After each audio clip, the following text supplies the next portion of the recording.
Hey everyone, KrazyKev here. Today we're taking a look at some of the MGC products.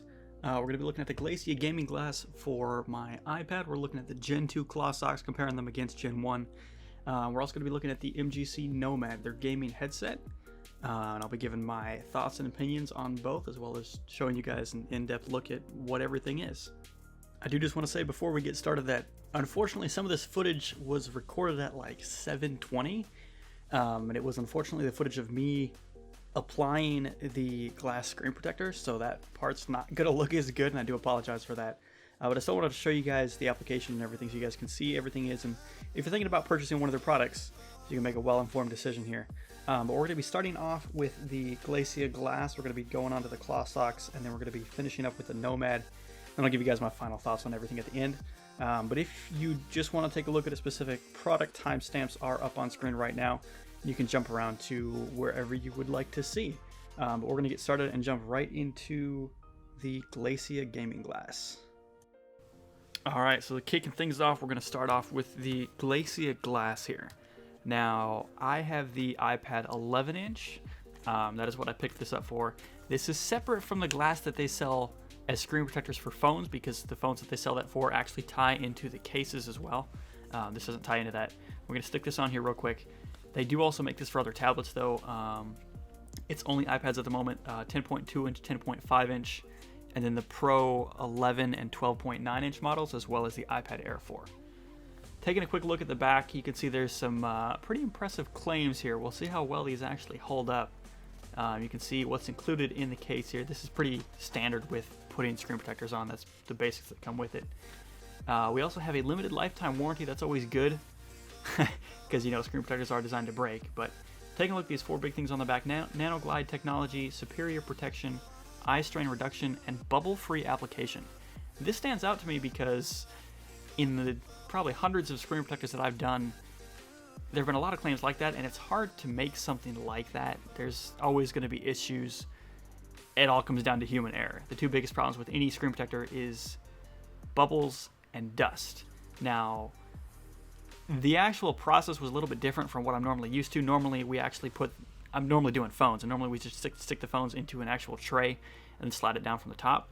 So this was a little different here. You actually use these blue tabs here to stick it onto the protector and then layer it up, but it actually worked really well.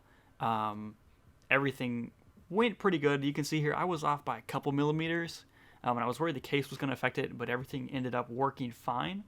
And when I got it on there, I was messing around with it because it's buttery smooth. Like, even without Clawsocks, it is buttery smooth. It is amazing. It also has a little bit of a matte-ish finish, and you kind of see here in the reflections on the left-hand side it's much clearer than on the right, but that's just one little thing I noticed. Alright, so full disclosure, I use Clawsocks all the time. Like, if I don't play with them, it just feels off, and I just can't do it. But they did actually release a version 2 of the Clawsocks. I have both still. Got the packaging for both as well, so we can compare there. I got the originals on the left, and the Gen 2 over here on the right. Now, taking a look at the back real quick so we can compare, there are a couple differences in terms of dates, coloring, stuff like that, just so you can see here. One other thing I do like about these is the packages are resealable. So if you don't have something to store them in, you can just stick them right back in the package, which I think is a cool little thing that they added there, just to make it so they can last a little bit longer for you. Alright, so I'm going to get you guys some close-up shots of both generations here so you can see them yourselves and compare the differences. You can see here these are Gen 2s with cardboard inserts. They are stretched out a little bit more. It does make them a lot easier to put on. And when I put them on for the first time, they fit so much better. You can see how much smaller the first generation is here. One other thing that I noticed right off the bat is the weave on the second generation seems to be a lot tighter, as well as the logo. You can see it looks like it's printed on using a different method. I don't know what the right term is, but you can see on my current ones here, it's completely faded already. And it looks like overall the Gen 2s are just much more robust and they should last a lot longer. We'll see how well they actually hold up. You can see my current ones here. That's probably about a solid 8 or 9 months of gaming. Not every day, but I do quite a bit.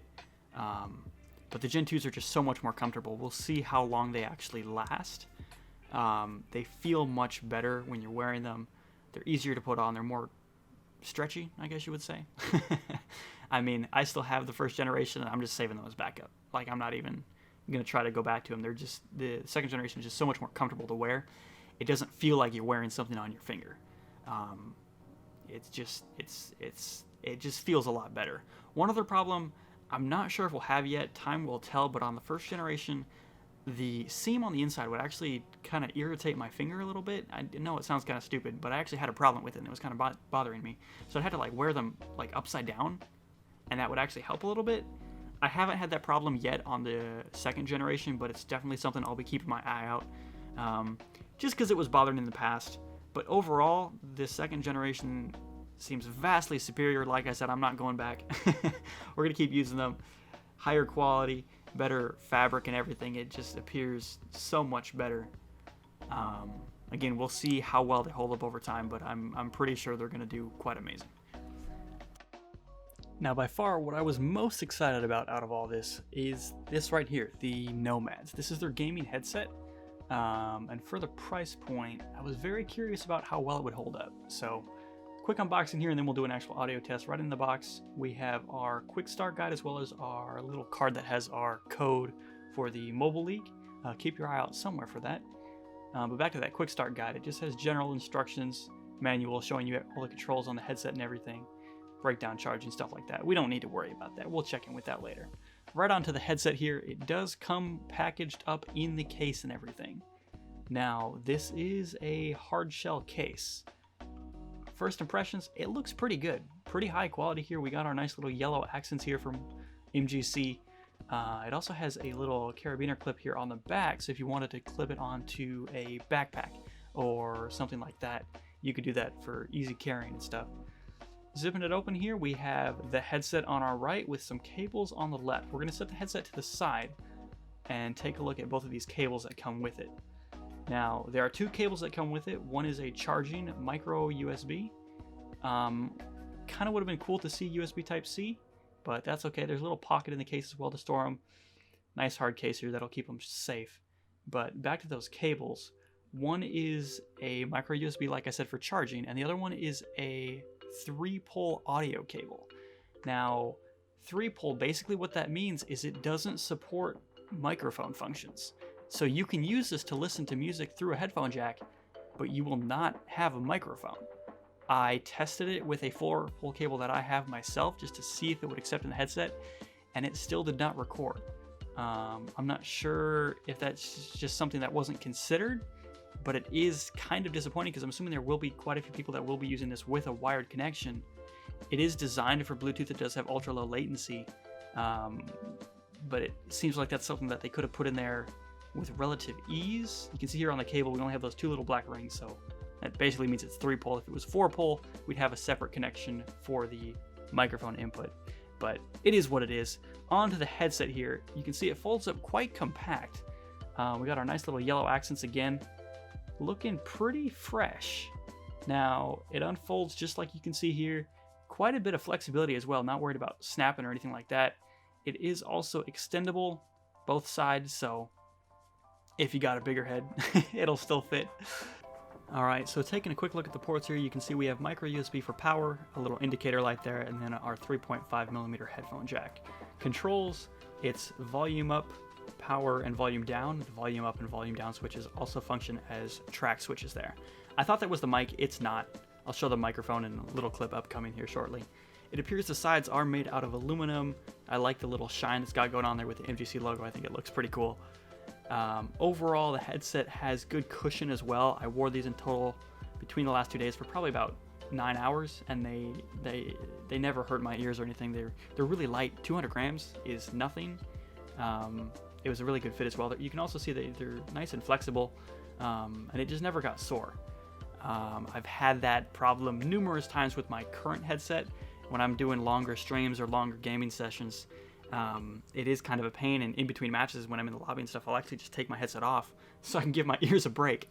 But I haven't had that problem with this headset at all yet, and I really like that. That was honestly a big thing for me. I also really like the portability.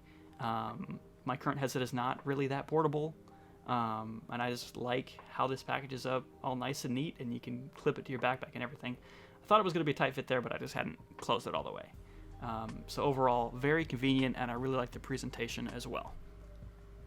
In terms of setup over Bluetooth, the headset is also very easy to use and set up. Now, I did do it wrong the first time, so just don't make my mistake. All you got to do on your earpiece, you have your controls. That middle button is your power. You're going to hold that down. That will power on the headset, and it will actually say power on. And then just keep holding that down, and it will go into pairing mode, and it'll actually say pairing as well. You can see here I tried to pair to the wrong device. But you can see there it pops up MGC Nomad. You just tap that, everything connects real quick, and very easy and simple. Just don't make the mistake that I did. Alright, now I'm not just going to let you take my word for it. I'm actually going to compare this headset against some other headsets that I currently have. First up is the Arctis Pro Wireless. This is my current headset. It's amazing, it's really expensive, it has the exact features that I need. SteelSeries. I bought it for a specific use case scenario due to the way that I need to capture audio on my stream, and it works out perfectly for that. I love it. I don't love the price point, and it's not something I'm going to wear out in public. But it works exactly the way I need it to. So we're going to compare it against the top of the line there. Now, the Nomads retail for $80, kind of right in the middle there. We're also going to compare it against the first generation AirPods. This is something that I figured a few of you guys might have as well. I don't know how many people game with AirPods, but hey, we'll throw it in there. And then I'm also going to compare against a generic USB-C plug-in headset. This is something that would typically come in the phone box, or you could pick up at a retail location for anywhere like $10 to $15. Just something to compare it to. All right, after much internal struggle and error, I finally have it pulling from the right mic. Basically, it was pulling from my device mic for all these other tests. I didn't notice till I was actually editing. But this is mic test number 1 with the Arctis Pro Wireless. This should give you a good test sample to hear how it sounds. All right, this is mic test number 2 with the MGC Nomads. I do want to point out that for this headset, to get it to work with voice chat, what I had to do was join a voice call on my tablet in Discord, switch to in-game, make sure the mic was working, because Discord for some reason senses the mic and uses it, and then I had to go on a separate device and join a voice call from that other device, so it kicked me off of the voice call on my tablet, and then the mic would work in game. I'll give a little bit more information on that, because this is just an audio test. All right, and this is mic test number 3 with the Gen 1 AirPods. Mic test number 3. All right, well, as you can see here, we don't have a fourth audio clip. When I plugged in the USB-C headset, it didn't work. I think it's tied into another issue I was having for all these headsets, like I said in that first clip. On my iPad and my OnePlus phone, it was defaulting to the built-in device mic for every single headset. I'm not sure if that's just because I had too many Bluetooth devices paired or what, but I was able to force route the audio on Android, but then on iOS, I couldn't get it fixed, and I was reaching out to Apple support and stuff, and they couldn't do anything for me. What I ended up having to do is unpair all of my Bluetooth devices, forget all of them, and then repair them one at a time to actually record that audio and test. But again, that's not anything with the actual headsets, it's something with iOS itself. Now for the Nomads, I did have a little extra trouble getting the mic to actually work. As I said in that clip as well, basically what I had to do is get them on, get them paired and everything, and then on the tablet I'm using them on, I had to join a Discord voice call. That would activate the mic, because up until that point, even if I disconnected everything, it would still use my device mic, but if I joined a Discord call, it would activate the mic and it would use that. And then I jump in-game, make sure the mic is working, it's getting feedback and stuff, and then on like my computer, on my phone or tablet or something, I would join another voice call, so it would force me off the tablet call, and then it would work in-game fine. And after that point, I'd never had it disconnect or anything until I actually unpaired the headset and then went back in to try to do it again. I'm not exactly sure what would cause that. And for the longest time, I couldn't even find the microphone input on the headset, but you can see right here, it is right here on the ear cup. So just for reference, that's where your microphone is. But once I got everything paired and everything was working, it was very good. So I'm just going to go right into my final thoughts and opinions on all 3 products so far. I do want to say I tried to get the comfort cable, but they were out of stock. But once I get that, I'll definitely let you guys know what I think of that. But regarding the 3 products that I got, we got the Glass, the Clawsocks, and the Nomads. Now, starting off with the Glass, like I said, when I first put it on there, buttery smooth. I love it. Even if you don't want to use Clawsocks, I got a friend, Goon, and he actually uses the Glacia glass sometimes without Clawsocks. And he says it's amazing. I did do one test game without it. It feels weird playing without Clawsocks, but it's so much smoother than just the glass. If you don't want to try Clawsocks, I would definitely recommend at least trying the glass. That was definitely worth it. Application and everything was easy. I did have one tiny bubble, but it was very easy to work out. Overall, quite impressed with it, actually. I should have reached out to their manufacturers and have them do the screen protectors for my phones at work, but you know, it is what it is. In regards to the Clawsocks Gen 2, strongly recommend. Basically what you need to know, they're better in basically every way. They're a lot thinner, they're lighter, they feel better overall on your fingers. It looks like they're going to last quite a bit longer as well. The weave is tighter, like I said before. And we'll see how they hold up over time, but overall I'm pretty sure they're going to last a lot longer. And then from what I've used so far, in conjunction with the glass, like, we're achieving levels of smoothness and glide that should not be scientifically possible, but it is. And they're working great. In response to the Nomads, I would say they're almost amazing. They're almost amazing. They're very good. I like them. For the price point, I think it really is a good option. The only 2 things that I would mention is the one issue that I had with the microphone. I did test it on multiple devices and I never was able to quite fully get it to work. I think it could be in conjunction with some problems I'm having with iOS, so I don't want to blame it all on the headset, but I do just want to make note of it. If that could be fixed and if we could get USB Type-C, I would give a solid 10 out of 10. Overall, in terms of portability, sound quality, everything was amazing. Obviously, $80 versus $330, there is going to be a difference in sound quality there, but for $80, it was good. I did actually like it. Like I said, just that mic thing kind of threw me off a little bit there, but other than that, everything worked very well. Overall, very impressed with all the 3 products. Like I said, I'm a big fan of MGC. I love the Clawsocks, like I said, been using them. But I just wanted to give you guys a full picture of everything. Hopefully you enjoyed the unboxings and my thoughts and opinions and everything on that. And if you have any questions regarding any of this, or like you want me to test something or something, just let me know in the comments. I'm more than willing to help anybody out. If anything changes, I will certainly let you guys know. But that's all I got for now. I want to thank you guys for watching, and I will catch you guys in the next one. Add one quick note, this game here, I went ham. This is with the glass and the Gen 2 Clawsocks. Proof that it works.